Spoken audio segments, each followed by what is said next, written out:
2024 में नवीनतम इंडोनेशियाई horror film the deadly nightmare है। दक्षिण पूर्व एशियाई लोक कथाएं और डरावनी कहानियां अभी भी एक भयानक अस्तित्व में है। ये अनुशंसा की जाती है कि 8 के बड़े दुश्मन इसे एक साथ देखें। कहानी की शुरुआत होती है अर्जुन से, जो अपने माता पिता की सड़क दुर्घटना में मौत के बाद से लगातार डरावने सपनों से जूझ रहा है। एक रात उसे अपनी मां की आवाज सुनाई देती है, जो उसके कानों में गूंजने लगती है। अर्जुन उठकर लिविंग रूम में जाता है, लेकिन वहां कोई नहीं होता, सिर्फ आवाजें सुनाई देती है। तभी अचानक बाहर तेज बिजली कड़कने लगती है और बारिश शुरू हो जाती है। अर्जुन खिड़की से बाहर देखता है तो उसे एक परछाई नजर आती है। ये परछाई हवा में झूल रही थी। अर्जुन समझ जाता है कि ये सब एक और बुरा सपना है। अर्जुन खुद को संभालता है और अगले दिन बस पकड़कर स्कूल जाने के लिए निकल पड़ता है, लेकिन रास्ते में उसे फिर वही सपना आता है। इस बार वो देखता है कि उसके मृत माता पिता भी उसके पीछे हैं और लगातार उससे मदद की गुहार लगा रहे हैं। अर्जुन को समझ नहीं आता कि ये सपने उसकी हकीकत से कैसे जुड़ रहे हैं, लेकिन जल्द ही उसे पता चलता है कि उसके परिवार पर किसी काले जादू का साया है, जिसे तोड़ने के लिए उसे अपने डर का सामना करना पड़ेगा। जब वह दोबारा जागा तो खुद को स्कूल की कक्षा में पाया। उसी दिन स्कूल में एक नई लड़की आई थी। अजीब बात यह थी कि दोनों की पहली मुलाकात थी, लेकिन लड़की की नजरें लगातार उसी लड़के पर टिकी हुई थी। Dia itu dikeluarin dari sekolah lamanya ya karena sering banget kesurupan. Orang aneh. Lihat tuh. Emang gak pengen punya teman kayaknya. लड़की ने धीरे से कहा, तुम्हें यहाँ देखकर अजीब लग रहा है ना? दोपहर की प्रार्थना सभा के दौरान लड़के को फिर से अपने माता पिता की आत्माएं नजर आई। जब उसकी भावनाएं काबू से बाहर होने लगी तो उस नई लड़की ने उसका हाथ पकड़ लिया, जिससे वो शांत हो गया। लड़के ने पूछा, तुमने ऐसा क्यों किया? लड़की मुस्कुराई और बोली, कभी कभी हमें खुद से भागने के बजाय सामना करना पड़ता है। स्कूल से लौटते समय लड़का उस लड़की के बारे में सोचता रहा। बस में बैठते ही एक आदमी अचानक उसके कंधे पर गिर पड़ा। लड़के ने आदमी को जगाने की कोशिश की, लेकिन जैसे ही उसने उस आदमी का सिर छुआ, वो खुद को अचानक एक अस्पताल के कमरे में पाया। अंधेरे में उसने देखा कि एक दंपति ऑपरेशन टेबल पर पड़े बच्चे के लिए रो रहे थे। जब दंपति ने सिर घुमाया तो लड़के ने देखा कि वही आदमी था जो बस में उसके पास बैठा था। रात होने पर राजू ने बुरे सपनों से बचने के लिए अपने दादा के दिए हुए आयुर्वेदिक तेल को गर्दन पर लगाया। आधी रात को ठंडी हवा के झोंके से उसकी नींद खुल गई। उठकर देखा तो वो घने कोहरे से घिरे जंगल में खड़ा था। डरते डरते वो आगे बढ़ने लगा। कुछ दूर जाने के बाद उसने देखा कि एक आदमी पेड़ की जड़ों से बंधा हुआ था। जब उसने करीब जाकर देखा तो पाया कि ये वही आदमी था जिसे उसने दिन में बस में देखा था।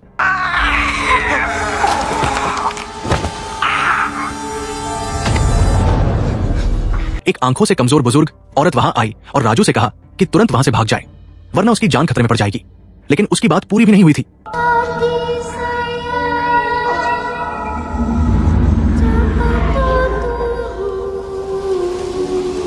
कि आदमी को अचानक किसी अदृश्य शक्ति ने जकड़ लिया और वो बिना किसी विरोध के पहाड़ के अंदर एक गुफा की ओर चल पड़ा। जैसे ही वो गुफा के मुहाने तक पहुंचा, एक भयानक हाथ अचानक बाहर निकला और उसे अंदर खींच लिया। ये देखकर बुजुर्ग औरत घबराकर जोर से चीखी और तुरंत अपने गले पर एक खंजर मार लिया। अगले ही पल वो वही गायब हो गई। राजू इतना डर गया कि वहां से भागने लगा। दौड़ते दौड़ते वो एक पेड़ की शाखा से टकरा गया और अचानक खुद को अपने बिस्तर पर पाया। लेकिन इस बार का सपना पहले के सपनों से अलग था। राजू को ऐसा लग रहा था मानो ये सब हकीकत में हो रहा हो। जैसे ही वो उठकर लिविंग रूम में पहुंचा, टीवी पर चल रही एक खबर ने उसके होश उड़ा दिए। खबर में बताया गया कि एक आदमी की अपने घर में रहस्यमय तरीके से मौत हो गई और वो आदमी वही था जिसे राजू ने अपने सपने में देखा था।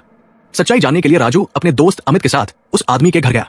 वहां उस आदमी की पत्नी फूट फूट कर रो रही थी और कह रही थी कि उसके पति को किसी दुष्ट आत्मा ने मारा है। उसने बताया कि उनके परिवार पर हर साल मुसीबत आती है, लेकिन इस बार ये कुछ ज्यादा ही भयानक था। Kok ngomong ngono ya, Mas? Suaminya itu ditemukan di kamar, posisi tidur kayak habis tindihan gitu loh, Mas. Terus apa di lehernya itu ada bekas semacam cakaran. घर लौटने के बाद राजू को महसूस हुआ कि कुछ तो गलत हो रहा है। उसे समझ नहीं आ रहा था कि जो कुछ सपने में देख रहा है वो अगले ही दिन सच में क्यों हो रहा है। और ज्यादा जानकारी पाने के लिए उसने फैसला किया कि वो खुद जोखिम उठाकर फिर से उसी सपने में जाएगा। जैसे ही वो फिर से सोया, वो उसी जंगल में पहुंच गया।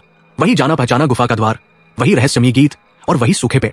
उस पेड़ में कैद बूढ़ा आदमी जैसे ही गीत सुनता है, वो भी जड़ों से आजाद होकर सीधा गुफा की ओर बढ़ने लगता है। राजू ने देखा तो उसने उस आदमी को रोकने की कोशिश की, लेकिन वो आदमी उसे जोर से धक्का देकर जमीन पर गिरा देता है। अचानक एक जोरदार चीख के साथ गुफा के मुंह से उस बूढ़े आदमी का सिर बाहर फेंक दिया जाता है। ये देख राजू डर के मारे पीछे हटने लगता है, लेकिन तभी उसे महसूस होता है कि अंधेरे में एक छाया धीरे धीरे उसके सामने आ रही है। वो भयानक दबाव महसूस करता है, जैसे कोई भारी चीज उसे कुचल रही हो। घबराकर वो पागलों की तरह भागने लगता है। भागते हुए अचानक किसी ने उसका हाथ पकड़कर उसे खींच लिया।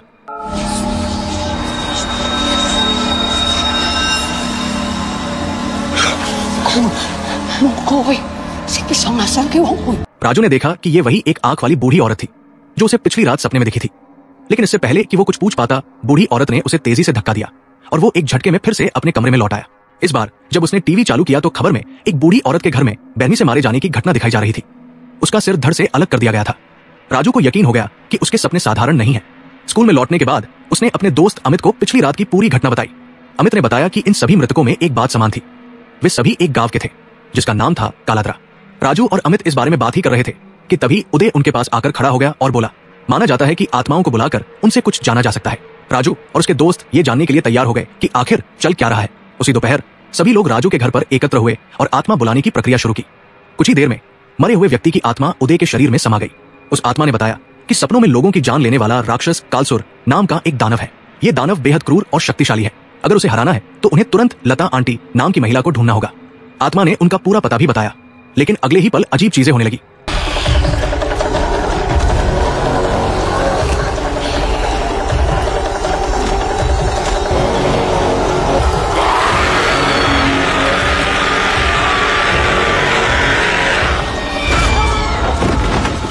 Mampu menungso bajing Jawa, rasa kesusu, bari giliran।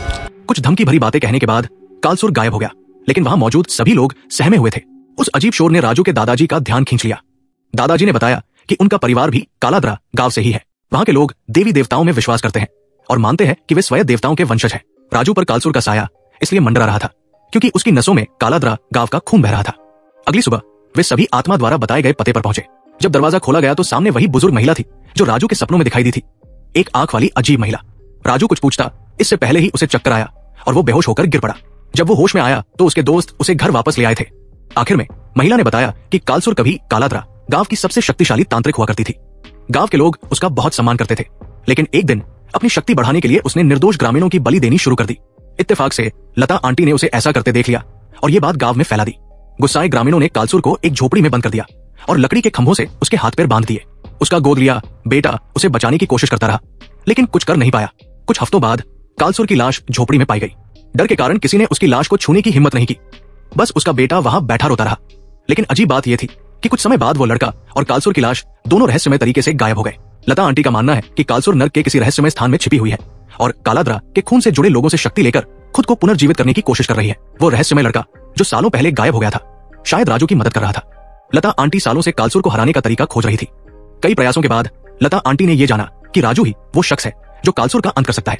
बस राजू को अपने सपनों में कालसुर के सिर पर वार करना था और फिर असली दुनिया में उसकी लाश को खोजकर जला देना था। इससे कालसुर का आतंक हमेशा के लिए खत्म हो जाता। लेकिन ये सुनते ही दादाजी नाराज हो गए। उन्होंने कहा कि वो पहले ही अपने बेटे को खो चुके हैं और अब अपने पोते को खतरे में नहीं डाल सकते। हालांकि राजू को लगा कि ये उसकी जिम्मेदारी है। वो अपने दोस्तों के साथ चुपके से लता आंटी के घर चला गया। लता आंटी ने बताया कि राजू की वर्तमान शक्ति काफी नहीं है। इसके बाद लता आंटी ने राजू के लिए एक विशेष अनुष्ठान किया जिससे उसकी ताकत बढ़ सके। लेकिन जैसे ही अनुष्ठान खत्म हुआ एक रहस्यमय आदमी ने लता आंटी का गला काट दिया। वो आदमी और कोई नहीं बल्कि कालसुर का गोद लिया बेटा था जो सालों से गायब था। राजू जब घर लौटा तो उसने देखा कि उसके दादाजी बिस्तर पर पड़े थे और कोई हलचल नहीं हो रही थी। राजू ने तुरंत उनके माथे पर हाथ रखा और सपनों की दुनिया में प्रवेश कर गया। वहां घने अंधेरे जंगल को पार करने के बाद उसने देखा कि उसके दादाजी कालसुर के सामने घुटनों के बल बैठे थे। दादाजी की आत्मा को सुरक्षित वापस लाने के लिए राजू और कालसुर के बीच घमासान लड़ाई छिड़ गई।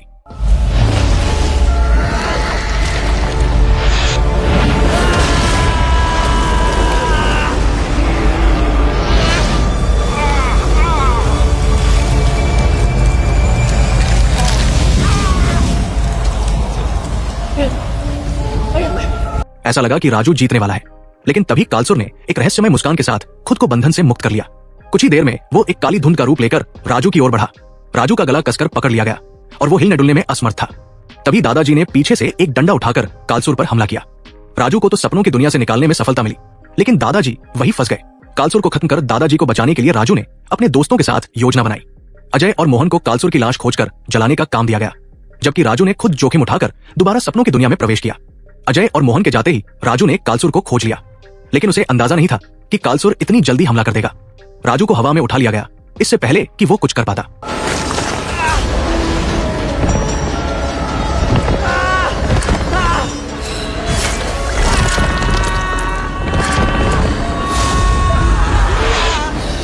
हालांकि राजू ने अपनी पूरी ताकत झोंककर कालसुर को कुछ देर के लिए पीछे धकेल दिया, लेकिन दोनों की शक्ति में बड़ा अंतर था, जिससे राजू बुरी तरह घायल हो गया। दूसरी तरफ अजय और मोहन ने कड़ी मेहनत के बाद आखिरकार कालसुर की लाश खोज ली, लेकिन जैसे ही वे उसे जलाने वाले थे कालसुर का गोद लिया बेटा हाथ में कुल्हाड़ी लिए वहां पहुंच गया। जल्द ही अजय और मोहन पर बुरी तरह हमला हुआ और वे जख्मी हो गए। तभी अजय को एक तरकीब सूझी। उसने खुद को जोखिम में डालते हुए उस आदमी की टांग कसकर पकड़ ली, जिससे मोहन को लाश जलाने का मौका मिल गया। जैसे ही लाश जलने लगी सपनों की दुनिया में कालसुर तड़पने लगा। ये देखते ही राजू ने पास पड़ी लकड़ी उठाई